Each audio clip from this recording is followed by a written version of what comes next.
right, well, good afternoon, everybody. Good to see you. Welcome. Welcome to all those students watching on video as well.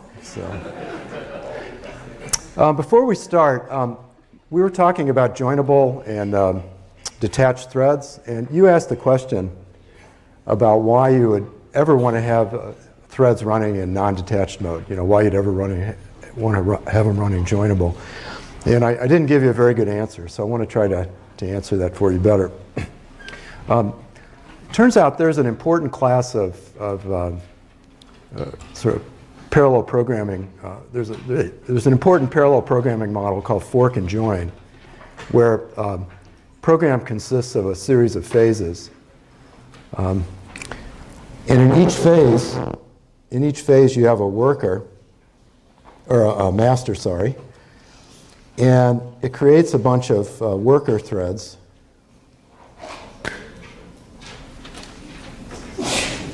And then each of those worker threads solves some part of the problem for that phase. Like, so maybe you take your data structure and you break it up into chunks, and then each thread updates its own chunk of that data structure. But for whatever reason, the master then has to wait for the worker threads to finish before it can go on to the next phase. So it does a join. So this is called the fork. And then it waits for all the threads to finish by doing a join. Okay, so this is called the fork, and this is called the join. And only when all of the threads have finished can it go and do the next phase. Okay, so this model is really important in things like scientific computing, where you might you're simulating some domain, you're simulating nature, so you represent that as some domain, like maybe you're simulating how heat flows over a plate, a metal plate. And so you might have these workers, you might partition the domain amongst a set of those workers, and then each one of these phases is a time step. And then so once all the workers have finished a time step, then they can advance to the next time step. And so sorry, I don't know why I didn't think of that, but that's an important reason why you'd want this. Okay, so we've seen that threaded programs are nice because you can share all the global variables, but this sharing can have unintended consequences. So somehow we need a mechanism where we can control how the flows of each individual thread are interleaved, so that bad things don't happen when we share data structures. Okay, and so this process of controlling the interleaving is called synchronization. So we're going to look at techniques that you can use to write correct threaded programs by properly synchronizing them. Now first, though, we need to have a clear idea. So sharing is the issue, right? If we have threads that aren't sharing any resources, then there's no problem, right? That we saw this when we looked at processes. There's no shared data structures with processes. So processes just run independently. We don't really care how they're interleaved. No worries. Okay. But as soon as we introduce sharing, then we have to be careful. Okay. So to understand how to synchronize threads, we first need to have a clear idea of what we mean by sharing in threaded C programs. So the answer is not as simple as global variables are shared and stacked variables are not shared. Okay.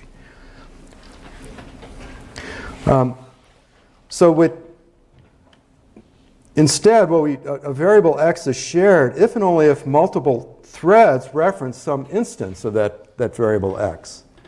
Right, so if only one thread is accessing a particular variable, then it's not shared. Okay, so in order to know exactly what we mean by shared, we need to answer three questions. Okay, first, what is the memory model for threads? Okay, second, how are instances of variables mapped to memory? And then third, how many threads might be referencing the instances of those variables Okay, so we'll look at each of those now in turn, each of those three questions. Okay, so first is the memory model. The conceptual model is a little bit different from the operational model, the way it really works. Okay, so conceptually, we have multiple threads that run in the context of a single process. Okay, and some of that context is shared and some of it's not shared. So each thread has its own separate thread ID, stack, stack pointer, program counter, condition codes, general purpose registers. And then they all share the remaining process context, which is data structures that the kernel maintains for the threads, the virtual data structures to support the virtual memory system, open files, install signal handlers, and so forth.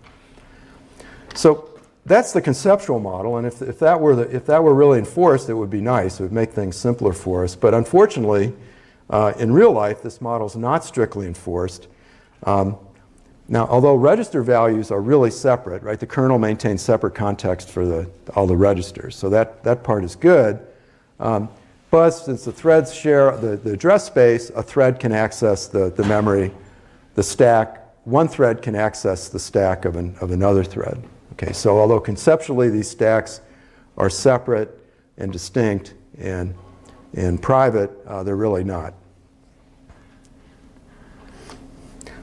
And so this can create some problems. So here's an example of that we'll come back to later of how this one thread can access the stack of another thread. So here we're defining a global variable called pointer, which is a char star star. And then in the main routine, we're declaring a local variable called messages, which contains, it's a two-element array which contains a couple strings, these will be printed out by the threads that we're going to create. And then we assign the global pointer to the address of the array messages. Okay, so now pointer points to messages. And then we create, in a loop, we create two threads, each of which executes this routine called thread, and we're passing an argument. So the pthreads will assign a thread ID, but in this case, we're going to assign our own local thread ID by passing this loop index. Okay, so this is an example. We talked about this last time. This is perfectly okay. There's no race. But it's a little weird because we're going to take this index I and cast it to a generic pointer. Okay. And then after we create these threads, then we'll exit the main thread. Now, the thread routine dereferences its argument to get the local thread ID, and then it declares a static variable count that we're going to use to count how many times this thread routine is called inside of a thread. And then it just prints a simple message from identifying giving the local thread ID, and then the message indexed by my ID. So pointer points to messages. So thread 0 will print hello from foo, and thread 1 will print hello from bar. And then we increment pre-increment the counter variable. Okay, so although it doesn't, it looks like we're accessing this global variable pointer, but since that was assigned to be the address of the local variable on the main thread stack, we've got these peer threads accessing local variables on the main thread stack. Okay, so this is not, you'd never want to do this. It's a very bad practice, but it's the kind of thing that can happen sometimes by accident. You know, if you forget that pointer actually was assigned to, some stack address. Okay, so the second question then is, how do we map variable instances to memory? Now we looked at this when we studied linking, but let's just review this quickly again to make sure that it's clear to you. So global variables are variables that are referenced outside of a function. And virtual memory, the linker, when it does symbol resolution, makes sure that there's exactly one instance of every global variable in virtual memory.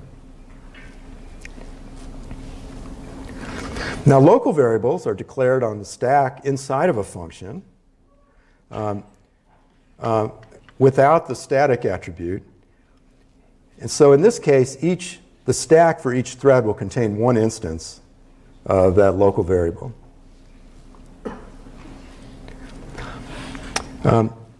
Now, if variables are declared inside of a function with the static attribute, then the scope of that variable is limited to that function, meaning no other function can access it. But that static variable is stored along with all the other local variables. So there's any static variable declared inside of a function has exactly one instance in memory. And if you were to have, say, multiple functions that declared a static variable with the same name, the compiler would disambiguate those somehow. It would append some kind of unique, it would somehow make that name unique. Okay, so recall how all these different types of variable instances are mapped into memory. Okay, pointer is a global variable, so there's one instance of pointer in the address space. And it's stored in the data segment. I and messages are examples of local variables to main. So there's one instance of these stored on the stack of main stack. And we'll denote those with this notation. We'll say variable I.m means variable I is stored on main stack, and messages is stored on the stack of main. Okay, now my ID is a local variable defined in this thread routine, and so there's actually, since there's two of these threads, in memory there's two instances of my ID, one for each stack. Okay, associated with the stack associated with each thread. So my ID.p0 is stored on peer thread 0 stack, and my ID.p1 is stored on peer thread 1 stack. Okay. And now this counter variable, the static counter variable, has just exactly one instance in virtual memory, and it's in the data segment along with other global variables like pointer. Okay, now so the question is, which of these variables are shared and which are not? Okay. And so we can remember what we said is it's shared if more than one thread is accessing an instance of that variable. Okay. So let's just list all the different variables, and then let's look at each of these threads and see if it's referenced by that thread. Okay, so what about pointer? Right, it's referenced by the main thread, right? And what about peer thread 0? Yeah, it's referenced by peer thread 0 right here. Right here. And similarly for p thread 1. Okay, so pointer is referenced by all three threads. Now what about count? Count's not referenced by the main thread, but it is referenced by the two peer threads. Now what about I in main? That's referenced by main, of course, but not by either of the two threads. Now what about messages, the messages array? Okay, so that's accessed by main, and indirectly through pointer, it's referenced by each of these two peer threads. Now, what about my ID defined in peer thread 0? Okay, so that's referenced, that's a local variable, so it's only referenced by peer thread 0, right? It's not referenced by either of the other threads. And similarly for my ID in peer thread 1. Okay, so given that definition then, which of these variables is shared? So it's really straightforward. Yeah? Does count actually count as a shared variable because it's static? So wouldn't it be separate for both? Okay, so the question is, does count as a shared variable? And the answer is yes, because it's declared static, there's one instance of it in virtual memory, and each of the threads references that instance. Okay, so it's shared. It's really like a global variable. It's just the scope is limited to it's stored the same way a global variable is, but its scope is limited to the function that it's defined in. Okay, so to determine if each one of these is which of these variables is shared and which one's not, we just go across, and for any variable that's shared by more than one thread, then it's shared. So pointer is shared. So pointer is shared. Count is not shared. Count is shared because it's referenced by peer thread 0 and peer thread 1. I is not shared because it's only referenced by main. So messages is referenced by all three threads, so it's shared. But my ID is not shared because it's only referenced by exactly one thread. Okay, so pointer, count, and messages are the shared variables in this program, and the others are unshared. Yes? So if you declared my ID as static, would like a second process have overwritten process 1? So if you declared my ID as static, would the second process have overwritten it? Yeah, that would be a race. Okay, so it would just depend on which thread executed first. So you really wouldn't want to do that.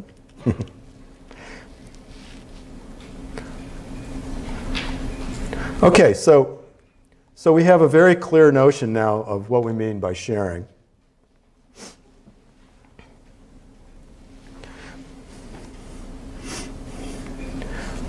So being able to share variables like this in this way is very handy, but you can run into some really nasty problems that are very surprising. So let me show you an example. This is a program called bad count, so obviously there's something wrong with this. I'm giving you a little clue. But what we want to do is we want to create a bunch of threads, or a number of threads, and each of those threads will increment a global variable called count some number of times, the same number of times. Okay. So we pass in the number of iterations as the first argument. And here's our globally shared variable. And do you remember what volatile means? Everybody remember what that means? So what does volatile tell the compiler? Yes? It tells the compiler that that value might be modified outside the scope of what we're doing here. And so we can't trust that value is going to be the same between accesses. It actually, you're in the right direction. It actually tells the compiler never to put that variable in a register. Okay, so it will always read that value from memory or store it to memory, and you do that because of exactly the kind of possibility that you mentioned. So in this case, we create two threads with two distinct calls to pthread create. Each of these threads will run the thread routine called thread, and it will pass as an argument the address of the number of iterations that it should iterate. Now you remember when we were passing connected file descriptors, if we passed an address, that was a race. Okay. But in this case, there's no race. This is fine. It's fine just to pass the address of number of iterations. So why is it okay in this case, but it wasn't okay when we were passing the connected file descriptor that we got from accept into our thread routine?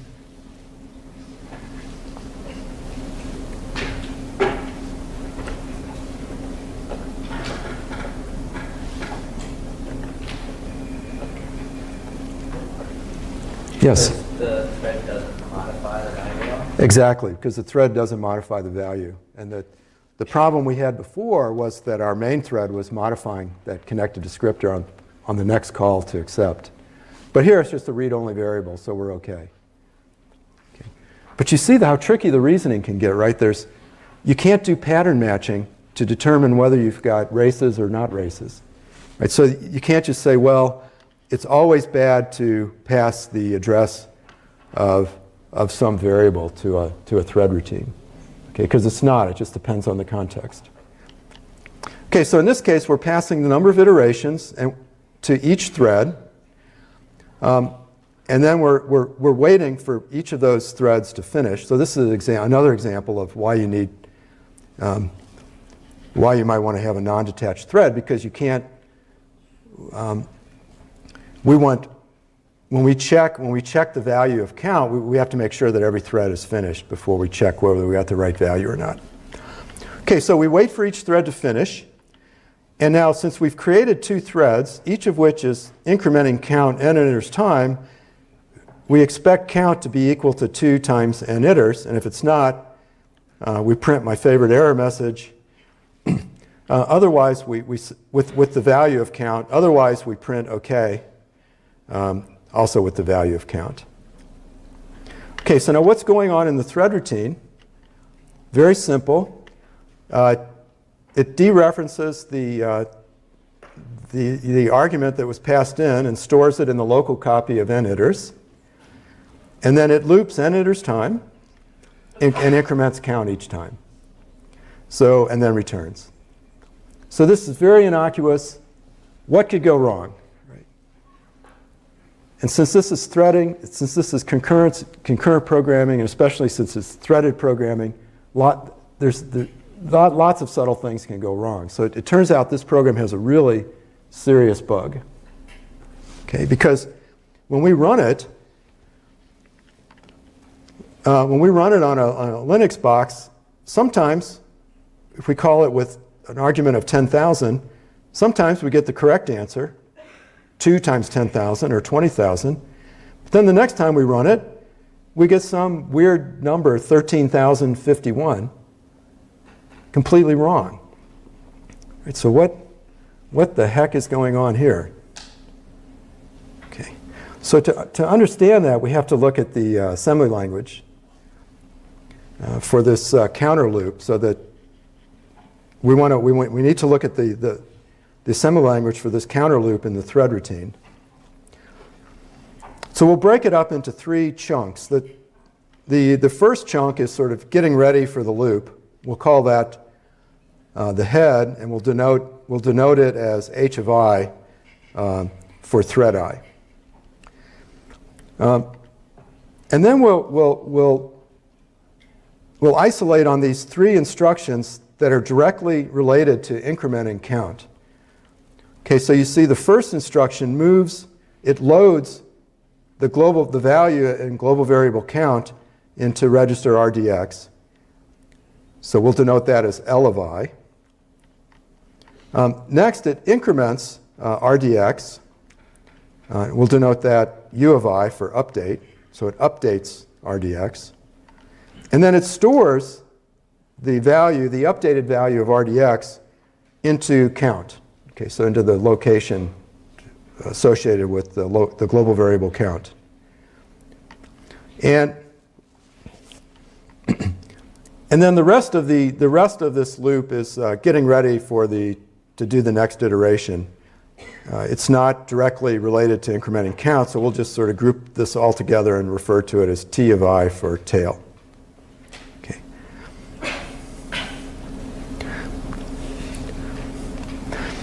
Now, let's look at how these two threads might be executed. And remember, in general, we can't assume that there's any specific interleaving. So any interleaving of these two threads is possible, no matter how remote it might seem. So let's look at one example. Let's say we're executing on a single core, so we're only going to do one instruction at a time. And in this column, we'll show which thread is executing, so either thread 1 or thread 2. And then we'll denote which instruction in that thread is executing, either H, L, U, S, or T.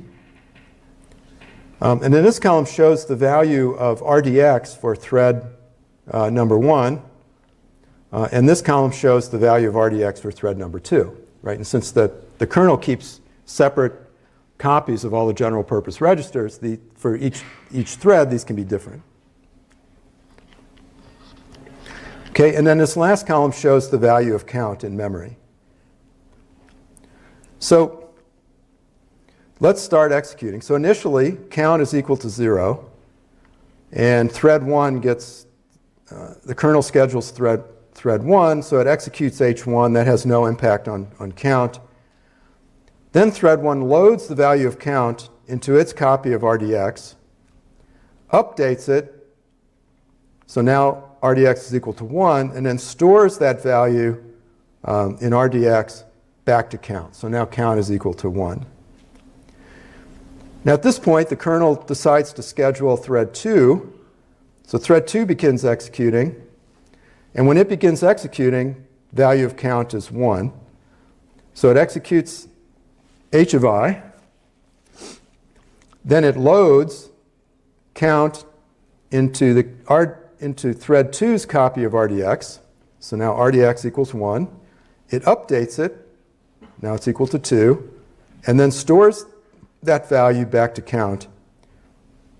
The kernel then decides, and then it finishes executing the tail instruction. And let's say we're just doing one iteration of this. And then at this point, the kernel decides to schedule thread 1 since thread 2 is finished. So thread 1 executes the remaining statement that it has to execute. And at this point, both threads have finished. And count is equal to 2, which is the value we would expect. Okay, so this is okay. And notice how, so this is an interleaving that works. Okay, we get the correct value. And notice how I've grouped the 3 instructions that are actually involved in updating count together. And we'll call those 3 instructions the critical section, and I've color-coded them so you can easily keep track of them. All right, let's look at another interleaving, which is feasible, right? But in this case, it results in the wrong value. Okay, so here we start with thread 1 again. It loads the value of count into its copy of RDX, updates it, but then before it can store it, the kernel decides to schedule thread 2. So thread 2 begins executing. It loads count into its copy of RDX2.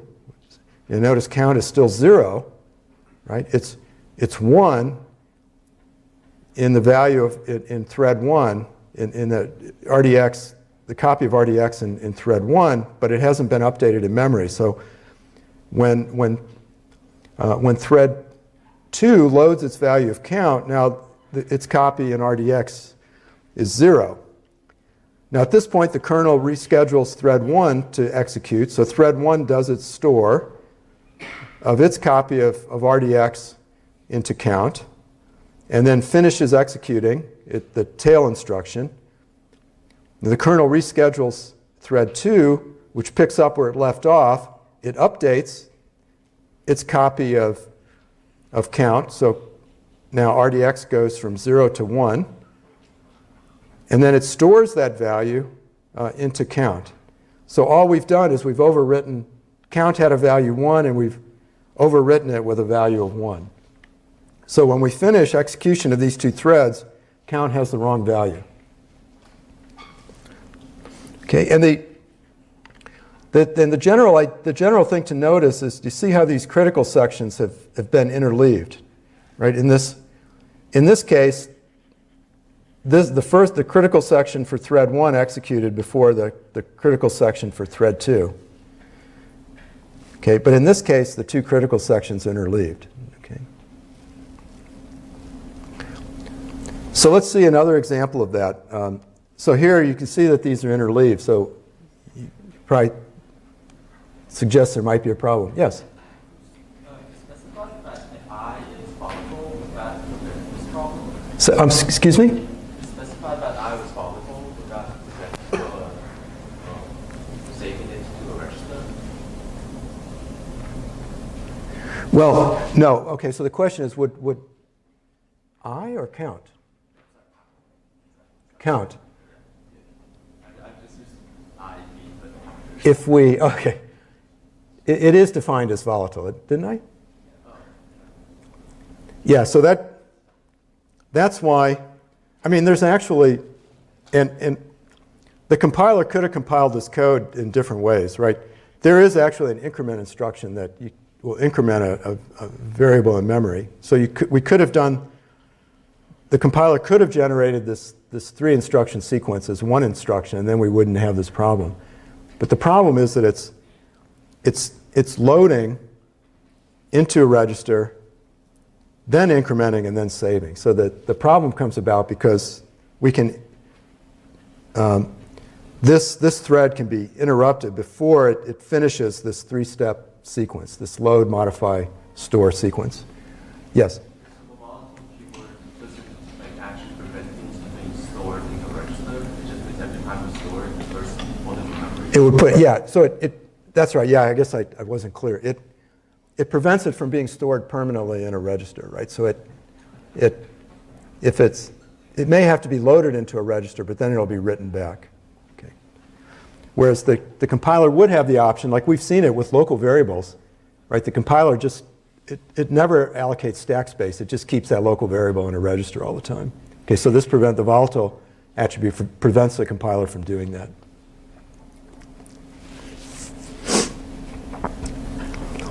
Okay, so let's look at another example. So here thread 1 starts. It loads count into RDX. Then thread 2 starts, and it loads count, which is still 0, into RDX2, updates it, and then stores it. So now count equal to 1. When thread 1 resumes, it updates its value of count in RDX and stores that back to count. And so again, we have the same problem. Okay, so the problem here is that we're interleaving these critical sections. And you can understand why this is bad with a nice sort of graphical technique called a progress graph. So in a progress graph, if we have, for n threads, it's an n-dimensional Cartesian grid that characterizes the execution state space of a concurrent threaded program. So in this case, here we have 2 threads, so it's a 2D coordinate system. So each axis represents the progress, the execution progress of some thread. So the x-axis here is thread 1, and the y-axis corresponds to thread 2. And then each one of these edges corresponds to the execution of an instruction. Okay, so we start out in an initial state, and then the first thing we execute is H1. So that's represented by this arc here. So this position, this point right here represents the state where we've executed we finished executing H1 in thread 1, but we haven't yet executed any instructions in thread 2. Okay, so in general, each one of these points represents sort of the current progress of the program or the execution state. So for example, this state right here represents the state where thread 1 has completed L1 and thread 2 has completed S2.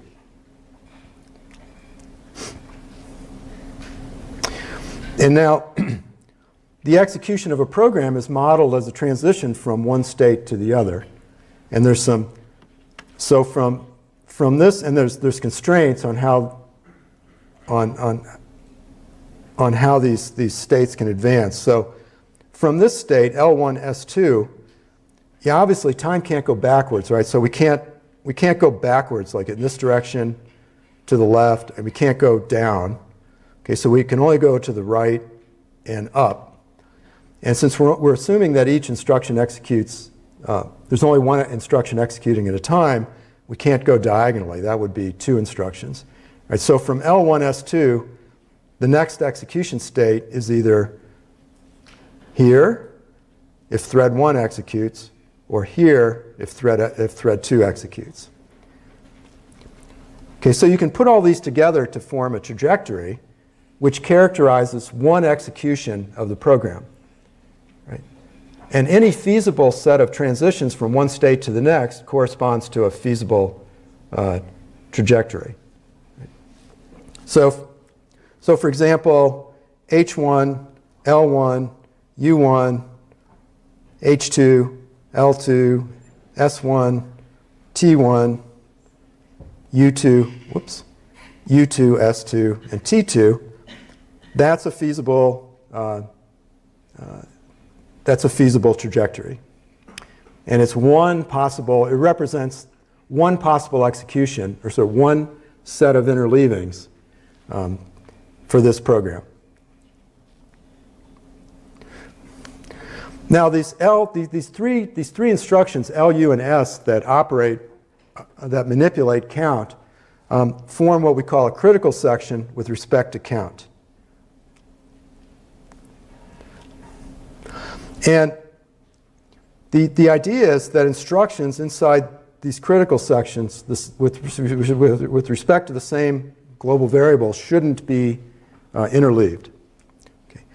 So we can capture this geometrically by taking the intersection of these critical sections to form what we call an unsafe region. So an unsafe region is the points within an unsafe region are those points in an execution where the critical sections are interleaved. Okay, so for this particular example, there's 4 points within the unsafe region. And if a trajectory ever touches one of those points, then we've interleaved critical section and we're going to get the wrong answer. Okay. So the idea is to try to stay out of these unsafe regions.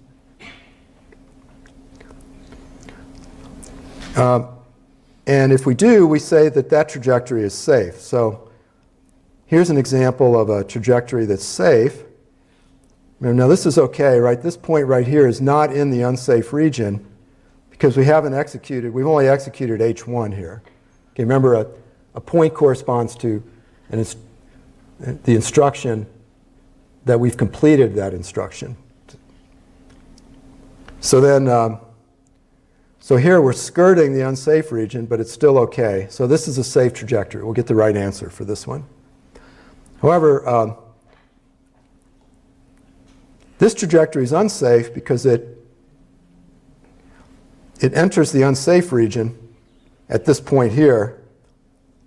And even though it quickly exits, there's an interleaving there that creates a potential for the incorrect answer.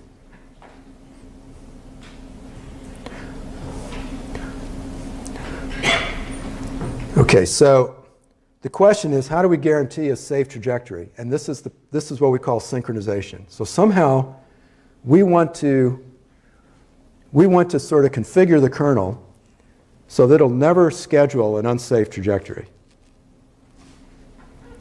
So how do we do that? So somehow we have to synchronize the execution of those threads. And another way to think of this is that we need to guarantee mutually exclusive access to the critical sections. Right? So once the kernel begins, once a thread starts executing the first instruction in its critical section, we don't want it to be interrupted by another thread that has a similar critical section. Okay? We don't want it to be interrupted. We don't want one critical section with respect to a certain global variable to be interrupted by another thread that has that's currently within that same critical section. Okay. Sorry. Yes. Question. Yeah. Going back on that thought, how frequently does bug occur? It seems unlikely to me that the correct answer of 20,000 will ever be returned. Okay, so the question is, how likely is it that you get a correct trajectory? And it happens, right? You can run it. Sometimes you do. It just depends. Usually it's wrong. Sometimes it's right. And it just depends on how the kernel scheduled it, and you can't assume any particular scheduling. Right? So if you say, if you want to claim that you would never get the right answer, then you're assuming that the kernel's always going to schedule the unsafe trajectory, but you can't assume that. And in fact, it doesn't. Sometimes you just get lucky. And it turns out you have to call this function with a pretty big number in order to trip it up. It makes sense, right? If usually what the kernel does is we can only reschedule a thread, swap it out and schedule another thread in when there's some exception, okay, so that passes control back to the kernel. So these exceptions are in two forms, either making system calls, so that'll trap into the kernel, so that's a form of exception, or the timer interrupt goes off, which transfers control back to the kernel. So the timer is going off on intervals of like milliseconds, right? So if we're just doing one iteration in each thread, when a thread gets executed, the chances are very low that the timer is going to go off while that thread's executing, its little loop.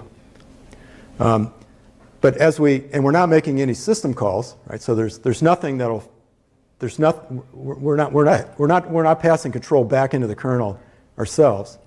So the only way the kernel is going to get access is if the timer interrupt goes off. So if we're doing a very small number of iterations, the probability that, say here's the timer interval, it's going off at intervals like this, here, this, the probability, that thread would have to have been scheduled right before a timer interrupt would go off for it to interrupt that one or two iterations. So it turns out we have to call this function with with n iters being fairly large, so that the probability of the timer interrupt going off during that loop gets increasingly large. Does that make sense?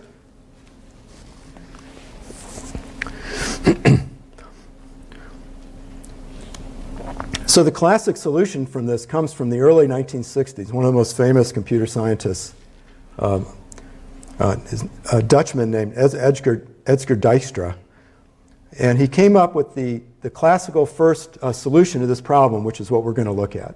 Okay? And it's still the first. It's fundamental and very general purpose. And there's been many iterations and variations on this idea, but semaphores were the first and classic solution, which we'll look at. Okay, so a semaphore is a non-negative global integer that's used as a synchronization variable by two kernel functions called P and V, or two system calls called P and V. These P and V correspond to the Dutch words, but we just call them P and V, right? You just have to learn what they do. So each of these takes as an argument a semaphore, and the P operation has the following semantics. If S is non-zero, then decrement it by 1 and return immediately. Okay. And this test, that it's non-zero, and the decrement occur atomically. Okay, so they'll never be interrupted. Right? However, if S is 0, then suspend this thread until S becomes non-zero, and that thread then is restarted by a V operation. Okay, so if the semaphore is 0, P just blocks. It just gets suspended until it gets restarted by a V operation. And then after it restarts, the P operation now can decrement S by 1 and return control to the caller.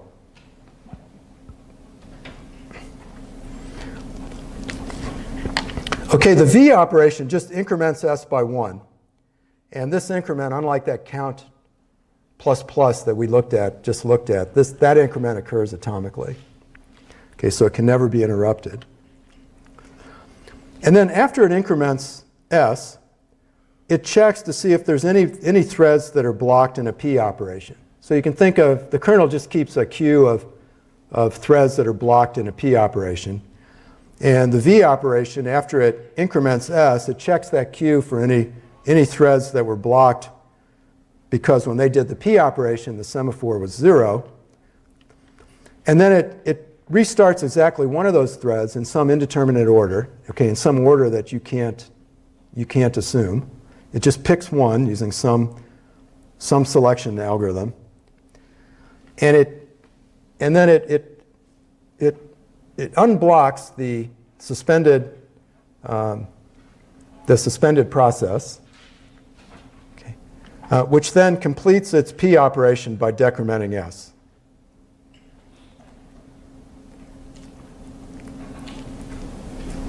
Okay, this seems like really simple, but it can be kind of hard to get your head around the first time you see it.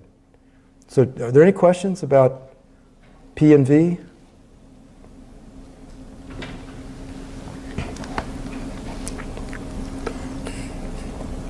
Okay, so the key idea of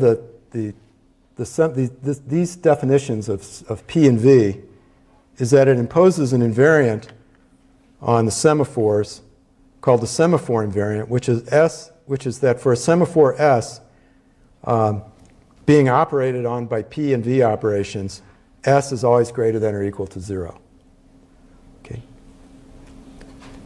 Now that doesn't seem very exciting, but it turns out this is a very useful property that will allow us to enforce mutual exclusion on these critical sections. So the P and V operations are provided by P threads in the form of 3 functions. There's a sem init functions, which initializes the semaphore to some value. Okay, so semaphores can be initialized to any value greater than or equal to 0. Sem wait is the P operation, and sem post is the V operation. Okay, and because I'm old school, I provide wrapper functions for those in your csapp.h file called P and V. Okay, it's also more compact too.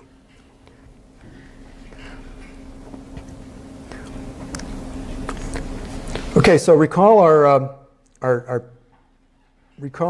buggy program called badcount.c, which was giving us the wrong answers for count. So how do we use semaphores to fix this program? So the basic idea is to create a semaphore which is initialized to 1. And so by definition, we'll call any semaphore which is initialized to 1 that's used to provide mutual exclusion, we'll call that a mutex. Okay, and this goes back to the early Dijkstra papers. So we'll associate a unique mutex initialized to 1 for each shared variable in our program. Okay, so in this case, count, we have count, so we have one shared variable that we're concerned about. So we'll create one mutex that we'll call mutex. And then you surround the critical section with respect to count with a P you call P, then you execute the critical section, and then you call V. Now there's some terminology we'll use when we talk about semaphores. So a binary semaphore is a semaphore whose value is always 0 or 1, and then a mutex is a binary semaphore that's being used for mutual exclusion. The P operation is called locking the mutex. We'll refer to a V as sometimes unlocking or releasing the mutex. And if a process is holding a mutex, then that means it's been locked but not released. So mutexes and binary semaphores are always initialized to 1. A counting semaphore, and the mutex is used for mutual exclusion, but you can also use semaphores to count sort of events in the system. And oftentimes for those, counting semaphores have sort of non values that are greater than 1. Okay. So for mutual exclusion, to fix our program, we create a new program called goodcount.c. And here we initialize a mutex, or we create a mutex and initialize it to 1. And then we surround the critical section, which is the 3 assembly language instructions embodied that implement this count plus plus instruction. We surround it with a P followed by a V. And if we do that, we always get the right answer. Okay. But P and V are system calls, so there's overhead associated with these. So they're not free. In fact, they're orders of magnitude. This program runs orders of magnitude slower than the incorrect buggy version. All right, so why do these mutexes work? So here we've got a progress graph now where we've decorated our program with P and V operations. So we put the P before the critical section. We execute the critical section, and then we call V. And now if you were to look, you remember P and V, P increments the semaphore, P decrements the semaphore, V increments the semaphore. So if you were just to look at the value of that semaphore for every point in the execution state space, you'd get these values. So here we initialized the semaphore at the origin. We initialized it to 1. So the value of our semaphore at the origin is 1. And let's say we just move along. So we're just executing thread 1. So after H1, the semaphore is 1.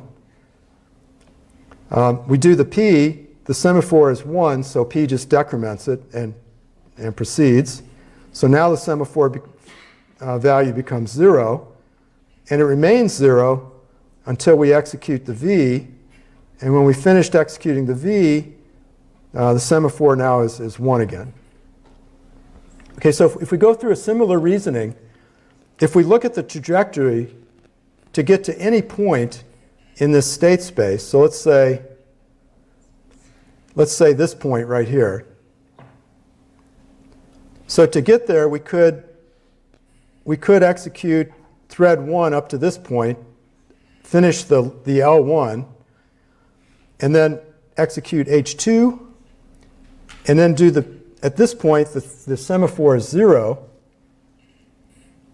and then P decrements the semaphore, so now it's -1. But that's impossible. That can't happen because P blocks. Remember, if the semaphore is 0, P blocks. It doesn't decrement it. Okay, so the semantics of the P operation prohibits this transition. It prohibits this transition to the state where the semaphore is 0 to a state where it would be -1. And so it creates what we call a forbidden region. So these points in the state space where the semaphore would have a value of -1 are infeasible. They can never be reached by the definition of P and V. Okay, so this forms a forbidden region around the unsafe region, and in doing so provides mutually exclusive access to the critical sections in each thread. Okay, so this is the fundamental reason why P's and V's can be used to provide mutually exclusive access. So any questions on this? I explained it so clearly that there's no questions. All right, good. Well, you get to leave early then. Work on your Malik lab. So, all right, so we'll see you Monday. We're going to look at some advanced topics. This was like our first introduction to synchronization. On Tuesday, we'll look at more advanced topics in synchronization and ways that you can use semaphores to provide other interesting kinds of synchronization for your programs.